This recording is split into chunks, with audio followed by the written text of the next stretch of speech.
IT job కోసం try చేస్తున్నారా? Coding ట్యూటర్‌లో ట్రైనింగ్‌తో పాటు stipend and 100% job guarantee.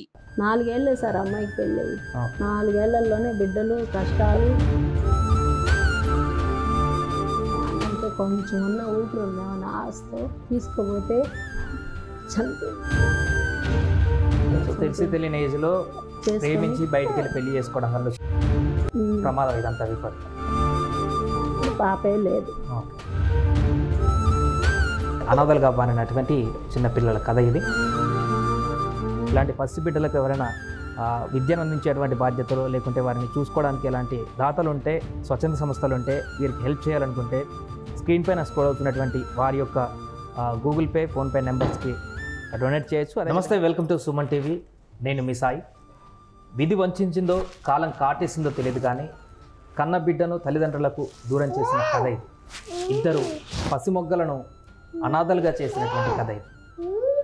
Nellore నుంచి వారు హైదరాబాద్ సుమన్ టీవీ వరకు వచ్చి ఇక్కడ ఆ పసి మొగ్గలని ఆదుకోవడానికి పడుతున్నటువంటి వేదనని చెప్పడానికి ఇక్కడికి రావడం జరిగింది.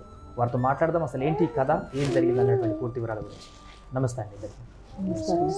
ఏంటమ్మా, ఏమైంది? ఈ పిల్లల పరిస్థితి ఏంటి, ఏమైంది? సార్ 4 సంవత్సరాల క్రితం చాలా హ్యాపీగా ఉన్నాను సార్. పిల్లల్ని పెట్టుకొని ఒక కొడుకు, ఒక కూతురు. మీకు ఒక కొడుకు, ఒక కూతురు. చాలా హ్యాపీగా ఉన్నాను సార్. కరోనాలో కూడా నేను హాస్పిటల్ పనికి వెళ్ళి వాళ్ళని ఇంట్లోనే పెట్టి కాపాడుకున్నాను. యశోధర హాస్పిటల్కి పనికి వెళ్ళి టౌన్లో. ఈ మధ్యన అమ్మాయి 4 సంవత్సరాల క్రితం లవ్ చేసి పెళ్లి చేసుకుంది. మీ అమ్మాయి? మా అమ్మాయి. ఆ అబ్బాయి ఒక అనాథ, ఓకే, ఎవరు లేరు. చేసుకొని కొద్ది రోజులు సంతోషంగా ఉంది. తర్వాత ఈ బాబు పుట్టాడు. బాబు డెలివరీ నేనే అప్పు చేసి, మాకు గవర్నమెంట్ క్వార్టర్స్ సార్ ఎన్టీఆర్ నగర్లో, పాత ఇంద్రమ్మ కాలం క్వార్టర్స్, కానీ అట్ట మెరుగు చేసుకొని ఉన్నా. చేసే హాస్పిటల్లోనే డబ్బులు ఇచ్చి చేయించుకున్నాను. తర్వాత నెక్స్ట్ ఈ బాబు పుట్టాడు. అట్లాగా వీళ్ళ వల్ల ఒక 4 లక్షలు అప్పు అయిపోయా. వీళ్ళిద్దరికి. ఈ అబ్బాయికి బాగా వీళ్ళ అమ్మ అంటే మీ అమ్మాయి వాళ్ళ హస్బెండ్ ఏం చేస్తారు? ఆయన ఏం పని చేస్తారు? ఏం పనికి వెళ్ళాడు సార్. కొత్తల్లో ఒక 4 రోజులు అట్లా వెళ్ళాడు. వెళ్ళి దాని తర్వాత నుంచి ఆ అమ్మాయి మ్యాగ్నెట్ అది మేకప్ చేసి 10 దాకా చదివించాను సార్. మేకప్ చేస్తేలా ఆ పనికి వెళ్ళేది. 17,000 జీతం వస్తే 5,000 ఈ బాబుకి ఒక అమ్మాయిని పట్టుకోమని 3 నెలలు బాబు కాడి నుంచి ఈ బాబుని ఒక ఆమె కాడి ఇచ్చి ఈ బాబుని నేను సాక్కునేది. పెట్టి ఆ అమ్మాయి ఇల్లు పోషించుకుంటా అంది. ఆ అమ్మాయి మధ్యలో నేను సాయం చేసుకుంటా అన్న, నేను పనికి వెళ్తా, అమ్మాయికి అప్పులు చేసుకుంటాను. ఈ అబ్బాయి పుట్టిన తర్వాత ఏంటంటే సడన్గా మా బాబుకి మలేరియా జ్వరం వచ్చి 2021 జనవరి 14 సడన్గా మలేరియా జ్వరం వచ్చి యూరిన్ ఆగిపోయింది. తర్వాత రామచంద్రాలో చూపించా, అప్పులు చేసి ఇన్ఫెక్షన్ అన్నారు కానీ పాస్ రాలా. 21, 22 ఉంటుంది. కళ్ళు అన్నీ కొంచెం చిన్నదిగా అయిపోయింది, నడక పడిపోయింది. యూరిన్కి, పాస్కి, వాష్రూమ్కి కూడా మేమిద్దరమే భుజాన చేయలేసుకొని మోసుకుపోయేది వాష్రూమ్కి. ఇంకా అబ్బాయి బాధ చూడలేక మళ్ళీ అప్పులు చేసుకొని చెన్నైకి వెళ్ళి జనరల్ హాస్పిటల్లో 1 రోజులు ఉన్నాం సార్. ఇంతకు మీ అమ్మాయికి ఏమైంది? వీళ్ళిద్దరు పిల్లలు పుట్టారు.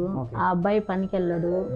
ఆ అబ్బాయి ఏంటంటే అక్కడ అప్పులు చేసేసేది. ఈ అమ్మాయిని అడ్డం పెట్టేస్తున్నాడు. చాలాసార్లు నా ముందే తిడుతుంటే పాపని నేను వాళ్ళతో గొడవ కూడా వేసా. ఆ అబ్బాయి కదా అప్పులు చేసేది, మా పాపని ఎందుకు అడుగుతారు? అమ్మాయి మెతక కొంచెం అట్లాగా చిత్రహింసలు, గొడవ పడతా అట్లాగా ఉన్నారంట. మా వీధిలో ఉన్నప్పుడు బాగున్నారు. వీళ్ళిద్దరిని మా వీధిలోనే కనింది బాడిగింట్లో. తర్వాత 4-5 సందులు అవతలకి వెళ్ళిపోయారు సార్.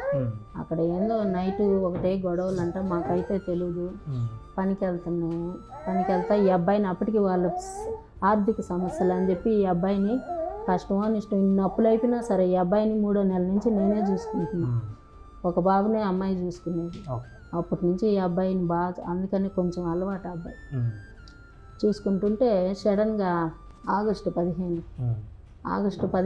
నేను ఇంట్లోనే ఉన్నాను.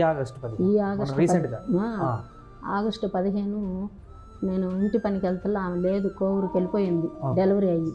నాకు 1 రోజులు సెలవు ఇచ్చేసింది. ఇంట్లోనే ఉన్నా ఈ బాబుని పెట్టుకొని.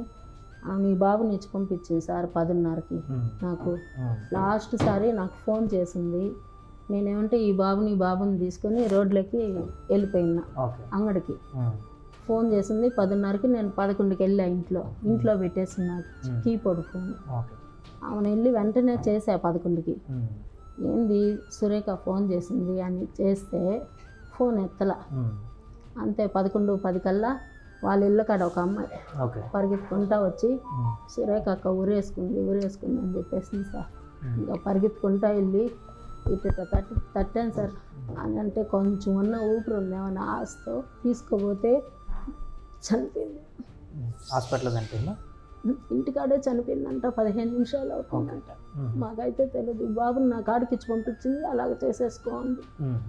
ఆ అబ్బాయి వచ్చాడంట. నేను డాక్టర్ కాడ ఉన్నాను.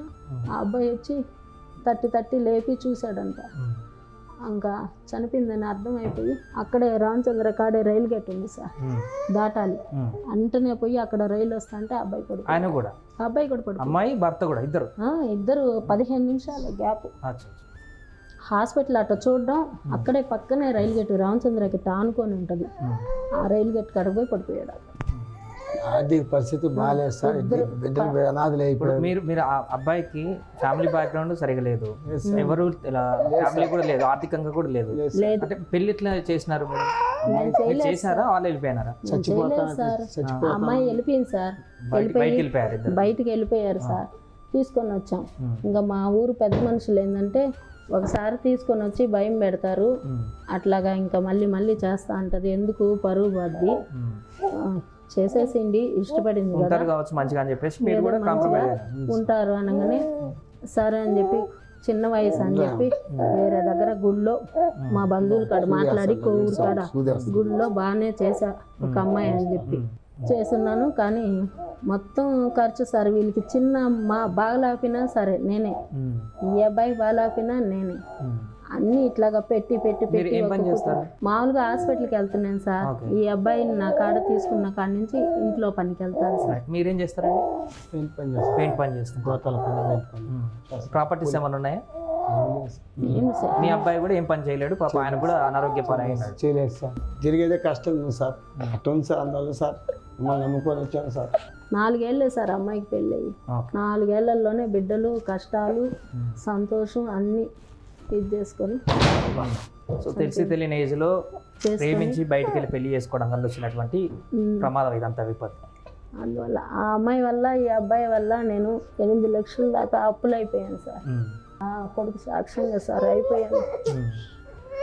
ఇప్పుడు ఏంటంటే సరే ఆ అమ్మాయి ఏమనిందంటే అందరం తలా ఒక పనికి వెళ్ళి కట్టుకున్నాలేమ్మా, ఎట్టో కొట్టు, నువ్వు పని కూడా మానేసి ఇద్దరిని నువ్వే చూసుకో, ఎట్టో కొట్టు, నేను ఇంకొక పని అయినా చేరతాను ఇట్లాగని చెప్తున్నది పాప. ఇప్పుడు పాపే లేదు. ఇప్పుడు మీకు ఏంటి ఫైనల్గా పిల్లల్ని చదివించడానికి లేదంటే పెంచడానికి ఇబ్బంది లేకుండా కొంత ఎవరైనా సాయం చేస్తే బాగుంటుంది అని చెప్పేసి వచ్చారు. అవును సార్. ఆర్థిక పరిస్థితులు ఇప్పుడు మా ఆర్థిక సమస్యలు కొంచెం తీరితే వీళ్ళని మాకు చూసుకునేకి కొంచెం ఇది తగ్గద్దు అన్నమాట. ఈ ఆర్థిక సమస్యల వల్ల నేను పనికి వెళ్ళినా నా డబ్బులు వడ్డీలు కట్టినే సరిపోతుంది, ఈయన పనికి వెళ్ళినా వడ్డీలు కట్టినే సరిపోతుంది. ఏం లేవు సార్.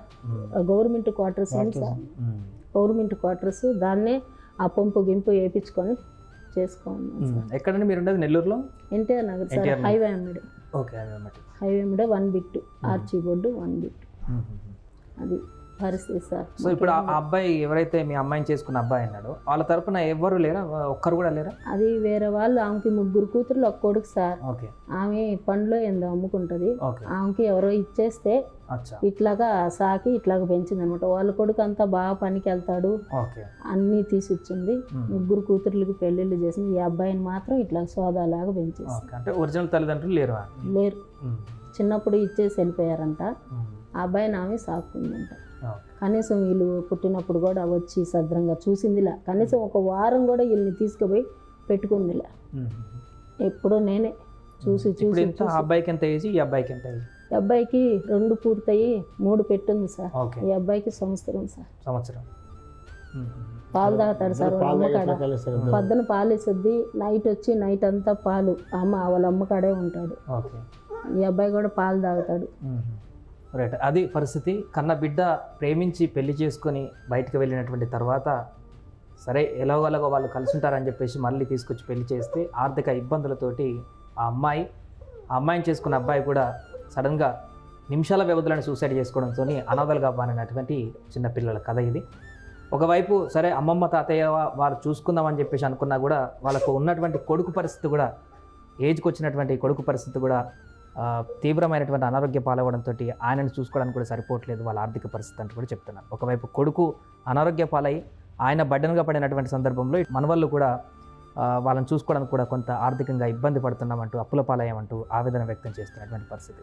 ఇలాంటి పసిబిడ్డలకు ఎవరైనా విద్యను అందించేటువంటి బాధ్యతలు లేకుంటే వారిని చూసుకోవడానికి ఏమైనా సహాయం చేస్తే బాగుంటుందనేటువంటి ఉద్దేశంతో వారు ఈరోజు నెల్లూరు నుంచి హైదరాబాద్లో ఉన్నటువంటి సుమన్ టీవీ ఆఫీస్కి రావడం జరిగింది. సో ఎవరైనా దాతలు ఉంటే, స్వచ్ఛంద సంస్థలు ఉంటే, వీరికి హెల్ప్ చేయాలనుకుంటే స్క్రీన్ పైన స్క్రోల్ అవుతున్నటువంటి వారి యొక్క గూగుల్ పే, ఫోన్పే నెంబర్స్కి డొనేట్ చేయొచ్చు. అదేవిధంగా వీరికి కాంటాక్ట్ అయ్యి ఎవరైనా స్వచ్ఛంద సంస్థలు అంటే నేరుగా పిల్లలకు సంబంధించి విద్యకు కానీ వారికి భవిష్యత్తుకు సంబంధించి ఎవరైనా చూసుకున్న వాళ్ళంటే కూడా ఆ బాధ్యతలు కూడా తీసుకోవచ్చు.